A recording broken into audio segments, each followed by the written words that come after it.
म्हसळा शहरातील राजकारणात कधीही काहीही होऊ शकतं याची प्रचिती मागील 6 महिन्यापासून संपूर्ण जिल्हा पाहतोय.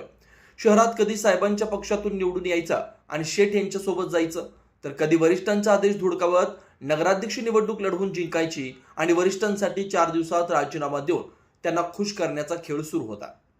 महायुतीचा धर्म पाळत 11 मे रोजी 4 दिवसाचे नगराध्यक्ष राहिलेले शाहीद जंजीरकर यांनी आपल्या पदाचा राजीनामा दिल्यानंतर म्हसळा नगरपंचायतीमध्ये पुन्हा नगराध्यक्ष पदासाठी निवडणूक लागली असून 1 जून रोजी निकाल आहे. वरिष्ठ पातळीवर चर्चा झाल्यानुसार राष्ट्रवादीचे सुनील शेडगे हे एकमेव अर्ज दाखल करून ही निवडणूक बिनविरोध होणं अपेक्षित होतं. मात्र अंतिम वेळेत शिवसेनेचे शहराध्यक्ष सुफियान हळदे यांनी निवडणुकीसाठी अर्ज दाखल केल्यानं नगराध्यक्ष पदासाठी म्हसळा शहरात पुन्हा शिवसेना विरुद्ध राष्ट्रवादी असा सामना रंगणार असल्याचं चित्र आहे. शिवसेनेच्या काही नगरसेवकांचा यावेळी राष्ट्रवादीच्या उमेदवाराला पाठिंबा असला तरी राजकारणात काहीही होऊ शकतं. शिवसेनेकडे सध्या 10 नगरसेवकांची संख्या आहे, राष्ट्रवादीकडे 6 नगरसेवक आहेत.